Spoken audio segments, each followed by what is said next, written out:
இன்றைய முக்கிய செய்திகள். சென்னை கோபாலபுரத்தில் ரூபாய் 8 கோடி செலவில் அமைக்கப்பட்டு வரும் குத்துச்சண்டை அரங்கத்தை துணை முதலமைச்சர் ஆய்வு மேற்கொண்டார். இதனைத் தொடர்ந்து மும்மொழிக் கொள்கையை ஏற்றுக்கொள்ள மாட்டோம் என்று துணை முதலமைச்சர் உதயநிதி ஸ்டாலின் திட்டவட்டமாக தெரிவித்துள்ளார். ஏஞ்சல் படத்தின் படப்பிடிப்பை முடித்துக் கொடுக்காததால் 25 கோடி ரூபாய் இழப்பீடு வழங்க கோரி பட தயாரிப்பாளர் தாக்கல் செய்த மேல்முறையீட்டு வழக்கில் துணை முதல்வர் உதயநிதி ஸ்டாலின் பதிலளிக்க சென்னை உயர்நீதிமன்றம் உத்தரவிட்டுள்ளது. 1000 முதல்வர் மருந்தகங்களை வரும் 24ஆம் தேதி முதலமைச்சர் திறந்து வைக்கிறார் என்று அமைச்சர் பெரிய கருப்பன் தெரிவித்துள்ளார். மானமுள்ள யாரும் பிறரை அப்பா என்று அழைக்க மாட்டார்கள் என நிதானம் இல்லாமல் உளறி இருக்கிறார் அதிமுக முன்னாள் அமைச்சர் சி வி சண்முகம் என்று ஜெயலலிதா, சசிகலா, பழனிசாமி என காலத்திற்கு ஏற்றாற் போல போற்றி பாடுவதற்காகவே தன் வாயை வாடகைக்கு விடுபவர்தான் சி வி சண்முகம் என்று சிவசங்கர் கண்டனம் தெரிவித்துள்ளார். டி நகரில் உள்ள குமரன் சில்க்ஸ் ஜவுளி கடையில் ரூபாய் 9 லட்சம் திருடு போனதாக தகவல் வெளியாகியுள்ளது. டி நகர் பகுதியில் இயங்கி வரும் பிரபல ஜவுளி கடையான குமரன் சில்க்ஸில் கொள்ளையடிக்கப்பட்ட சம்பவம் அதிர்ச்சியை ஏற்படுத்தியுள்ளது. முதலமைச்சர் ஸ்டாலின் மீதான கொச்சையான கருத்துக்களை பொறுத்துக்கொள்ள முடியாது என்று செல்வ பெருந்தகை கண்டனம் தெரிவித்துள்ளார். புதிய கல்விக் கொள்கையை திமுக அரசு எதிர்ப்பது போல நடிப்பது மக்களை ஏமாற்றும் அரசியல் நாடகம் என்று நாம் தமிழர் கட்சியின் தலைமை ஒருங்கிணைப்பாளர் சீமான் விமர்சனம் செய்துள்ளார். சென்னை பழவந்தாங்கல் ரயில் நிலையத்தில் பெண் காவலரை பாலியல் வன்கொடுமை செய்ய முயன்ற நபர் கைது செய்யப்பட்டுள்ளார். இந்த சம்பவம் பெரும் அதிர்ச்சியை ஏற்படுத்தியுள்ளது. இது தொடர்பாக காவல்துறையினர் விசாரணை மேற்கொண்டு வரும் நிலையில் தமிழகத்தில் பெண்களுக்கு எல்லளவும் பாதுகாப்பு இல்லை என்று எடப்பாடி பழனிசாமி குற்றம் சாட்டியுள்ளார். மும்மொழிக் கொள்கையை நீங்களாம் எங்களுக்கு சொல்லித் தரலாமா என்று பாஜகவை பிடிஆர் கிண்டல் செய்துள்ளார். கோவை பீலமேடு பகுதியைச் சேர்ந்த மெகுல் பி மேத்தா என்பவர் ஆன்லைன் மோசடியில் 11,89,000 ரூபாயை இழந்துள்ளார். இதையடுத்து அவர் அளித்த புகாரின் அடிப்படையில் கோவை சைபர் கிரைம் காவல்துறையினர் விசாரணை மேற்கொண்ட நிலையில் 3 கைது செய்யப்பட்டுள்ளனர். ஜமைக்கா நாட்டில் உயிரிழந்த நெல்லை இளைஞர் உடலை கொண்டு வருவதில் சிக்கல் ஏற்பட்டுள்ளது. செலவு தொகையை செலுத்துவதில் குழப்பம் ஏற்பட்டுள்ளதாக தகவல் வெளியாகியுள்ளது. இந்திய மாநகராட்சிகளில் சென்னை முன்மாதிரியாக திகழ்கிறது என்று துணை முதல்வர் உதயநிதி ஸ்டாலின் பெருமிதம் தெரிவித்துள்ளார். நாம் தமிழர் கட்சி தலைமை ஒருங்கிணைப்பாளர் சீமானின் முதல் மனைவி நடிகை விஜயலட்சுமியா என சென்னை உயர்நீதிமன்றம் கேள்வி எழுப்பியுள்ளது. கல்வி நிறுவனங்களில் குழந்தைகளுக்கு எதிரான பாலியல் குற்றங்களை தடுக்கும் வகையில் தமிழ்நாடு அரசு வழிகாட்டுதல்களை வெளியிட்டுள்ளது. கரூரில் தனியார் பள்ளியின் 2வது மாடியில் இருந்து விழுந்த மாணவி படுகாயமடைந்துள்ளார். தஞ்சாவூர் புதிய பஸ் ஸ்டாண்டில் நேற்றிரவு இளைஞர் ஒருவருடன் 14 வயது சிறுமி ஒருவர் அழுது கொண்டு நின்றுள்ளார். இதில் சந்தேகமடைந்த அப்பகுதியில் நின்றவர்கள் சிறுமி ஏதோ பிரச்சனையில் இருக்கிறார் என்பதை உணர்ந்து ரோந்து போலீசாருக்கு தகவல் கொடுத்தனர். அங்கு வந்த ரோந்து போலீசார் விசாரணை மேற்கொண்டதில் 3 நாட்கள் வீட்டுக்குள் அடைத்து வைத்து பாலியல் சித்திரவதை சிறுமிக்கு நேர்ந்த கொடூரம். இதனால் 2 கைது செய்யப்பட்டுள்ளனர். வாணியம்பாடி சுற்றுவட்டார பகுதிகளில் கடந்த 6 மாத காலமாக 100க்கும் மேற்பட்ட ஆடுகளை குடும்பத்துடன் வந்து ஆட்டோவில் கொள்ளையடித்து சென்ற தம்பதியினரை பிடித்து ஆடு மற்றும் ஆட்டோவுடன் காவல் நிலையத்தில் பொதுமக்கள் ஒப்படைத்தனர். அரசியல் கட்சியில் மூத்த தலைவர், இளைய தலைவர் என யாரும் கிடையாது என்று அதிமுக முன்னாள் அமைச்சர் செங்கோட்டையன் தெரிவித்துள்ளார். போக்சோ வழக்குகளில் ஆசிரியர்களின் உயர்கல்வி சான்றிதழ்களை ரத்து செய்யப்படும் என்று தமிழ்நாடு அரசு அதிரடி உத்தரவிட்டுள்ளது. விகடன் இணையதள முடக்கம் மிக தவறான முன்னுதாரணம் என்று மு. குணசேகரன் கண்டனம் தெரிவித்துள்ளார். தருமபுரி மாவட்டம் வெள்ளக்கல் பரிக்கல் பகுதியைச் சேர்ந்தவர் செல்வம், வயது 45. இவரது மனைவி செண்பகம், இவர்களுக்கு பிரியங்கா என்ற மகள் உள்ளார். இந்த நிலையில் குடும்ப தகராறு காரணமாக காவல் நிலையம் முன்பு இவர் தீக்குளிக்க முயன்றதால் இப்பகுதியில் பெரும் பரபரப்பு நிலவியது. மும்மொழிக் கொள்கையை திணிக்க நினைக்கும் ஒன்றிய அரசை கண்டித்து தமிழ்நாடு கட்டுமான தொழிலாளர் நல சங்கத்தினர் இன்று கண்டன ஆர்ப்பாட்டம் நடத்தினர். சீமானுக்கு எதிராக பதிவு செய்யப்பட்ட வழக்கை ரத்து செய்ய சென்னை உயர்நீதிமன்றம் மறுப்பு தெரிவித்துள்ளது. திருவாரூரில் சாதி சான்றிதழ் கேட்டு பழங்குடியின மக்கள் போராட்டம் நடத்தினர். தகுதி தேர்வில் தேர்ச்சி பெற்ற ஆசிரியர்களுக்கு உடனடியாக பணி நியமன ஆணைகளை வழங்க வேண்டும் என்று டிடிவி தினகரன் வலியுறுத்தியுள்ளார். தமிழகத்தில் பூத் கமிட்டி அமைத்தல் உள்ளிட்ட பணிகளை மேற்கொள்வதற்காக மாவட்ட பொறுப்பாளர்கள் 82 பேரை நியமித்து அதிமுக பொதுச் செயலாளர் இபிஎஸ் அறிவிப்பு வெளியிட்டுள்ளார். விகடன் இணையதளம் முடக்கப்பட்டதற்கு எதிராக கண்டன ஆர்ப்பாட்டம் நடத்துவதாக சென்னை பத்திரிகையாளர் மன்றம் அறிவித்துள்ளது. தமிழ்நாடு அரசு யாருக்கும் அடிபணியாது என்று ஒன்றிய அமைச்சருக்கு அமைச்சர் கோவி செழியன் பதிலடி கொடுத்துள்ளார். பிரதமர் உட்பட எவரும் விமர்சனத்துக்கு அப்பாற்பட்டவர்கள் கிடையாது என்று சட்ட வல்லுநர்கள் கருத்து தெரிவித்துள்ளனர். மைசூர் கோவிலுக்கு சென்று வந்ததும் கர்நாடக மாநிலம் மைசூரில் அடுக்குமாடி குடியிருப்பில் ஒரே குடும்பத்தை சேர்ந்த 4 பேர் உயிரிழந்த சம்பவம் பெரும் அதிர்ச்சியை ஏற்படுத்தியுள்ளது.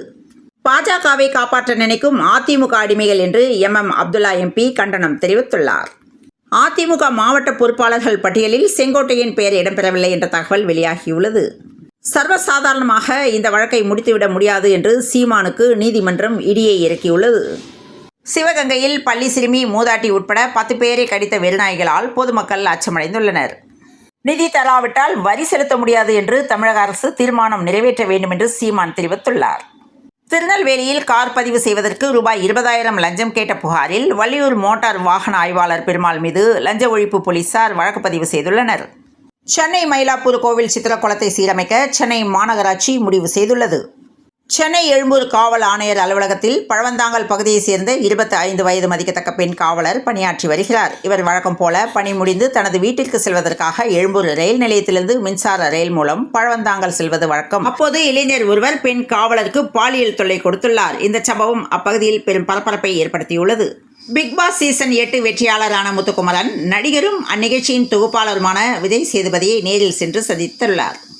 மகளிருக்கான கட்டணமில்லா பேருந்துகளின் எண்ணிக்கையை அதிகரிக்க தமிழக அரசு முடிவு செய்துள்ளது. அதிமுகவில் சேர்க்கும்படி யாரிடமும் நான் சிபாரிசு கேட்கவில்லை என்று ஓ பன்னீர்செல்வம் பேசியுள்ளார். நீதிபதிகள் நியமனம் முறையாக நடப்பதில்லை என்று ஓய்வு பெற்ற நீதிபதி சந்துரு பரபரப்பு குற்றம் சாட்டியுள்ளார். தமிழக அரசு மும்மொழிக் கொள்கையை ஏற்காவிட்டால் கல்வி நிதி தர முடியாது என மத்திய கல்வி மந்திரி தர்மேந்திர பிரதான் பேசியது சர்ச்சையானது. இதற்கு தமிழக முதலமைச்சர் மு க ஸ்டாலின் கடும் கண்டனம் தெரிவித்துள்ளார். இதேபோன்று பல்வேறு அமைச்சர்களும் அரசியல் கட்சியினரும் எதிர்ப்பு தெரிவித்துள்ளனர். இந்த சூழலில் தமிழகத்தை சேர்ந்தவரும் ஒடிசாவில் பல்வேறு உயர் பதவிகளை வகித்தவருமான ஓய்வு பெற்ற IAS அதிகாரி ஆர் பாலகிருஷ்ணன் இப்போது வரை இந்தியில் படிக்கவோ எழுதவோ பேசவோ தெரியாது என்று அதிரடி பதிவிட்டுள்ளார். போக்சோ வழக்குகளில் தண்டனை பெற்ற ஆசிரியர்களின் சான்றிதழ்கள் ரத்து செய்யப்படும் என்று தலைமைச் செயலர் அறிவிப்பு வெளியிட்டுள்ளார். ஸ்டாலின், EPS, சீமான், விஜய் உள்ளிட்டோர் வீட்டு பிள்ளைகள் எங்கு படிக்கிறார்கள் என்று அண்ணாமலை கேள்வி எழுப்பியுள்ளார். திமுகவினரின் குழந்தைகள் 3வது மொழியை படிக்க வேண்டும், ஆனால் அரசு பள்ளி மாணவர்கள் படிக்கக்கூடாதா என தமிழக பாஜக தலைவர் அண்ணாமலை கேள்வி எழுப்பியுள்ளார். தமிழகத்தில் தினமும் ஒரு குற்ற செயல் நடைபெறுவதாகவும் சென்னை பழவந்தாங்கல் ரயில் நிலையத்தில் பெண் போலீசார் ஒருவர் பாலியல் தாக்குதலுக்கு ஆளாக்கப்பட்ட சம்பவம் அதிர்ச்சியை ஏற்படுத்தியுள்ளது. தமிழகம் பெண்களுக்கு பாதுகாப்பில்லாத மாநிலமாக மாறிவிட்டது. அரசு மற்றும் போலீசார் மீது சமூக விரோதிகளுக்கு எந்த பயமும் இல்லை என்று அண்ணாமலை தெரிவித்துள்ளார். இங்கிலாந்து நாட்டுக்கு பயணிக்க சிறப்பு விசா இன்று முதல் 3 நாட்களுக்கு விண்ணப்பிக்கலாம் என்ற தகவல் வெளியாகியுள்ளது. எந்த நிதியையும் தமிழகத்திற்கு தர முடியாது என சொல்லும் உரிமை மத்திய அரசுக்கு கிடையாது. இந்தியா ஜனநாயக நாடு, மாநிலங்களுக்கும் அதிகாரம் உரிமை இருக்கிறது என்று கனிமொழி MP தெரிவித்துள்ளார். சென்னை மின்ட் பகுதியில் நார்த்வால் சாலையில் 40 ஆண்டுகளுக்கும் மேலாக இயங்கி வரும் பொது கழிப்பிடத்தை மாநகராட்சி அதிகாரிகள் அகற்றுவதற்கு எதிர்ப்பு தெரிவித்து பொதுமக்கள் சாலை மறியலில் ஈடுபட்டனர். மொபைல் போனை வைத்துக்கொள்ள பெட்ரோல் கண்டித்ததும் அண்ணன் பிடுங்கி வீசியதை அடுத்து கிணற்றுக்குள் குதித்து உயிரை விட்ட தங்கையால் அண்ணனும் காப்பாற்ற முயன்றபோது பரிதாபமாக உயிரிழந்துள்ளார். தண்டனைக்கு பயப்படுவதால் மனிதனால் உருவாக்கப்பட்ட சட்டங்களை மீறாமல் இருக்க முயற்சிக்கிறோம். தர்மம் என்ற சட்டத்தை மீறுவதும் விளைவுகளை ஏற்படுத்தும் என சென்னை விஜயம் செய்துள்ள மாதா அபிர்தானந்தமயி அருளாசி வழங்கினார்.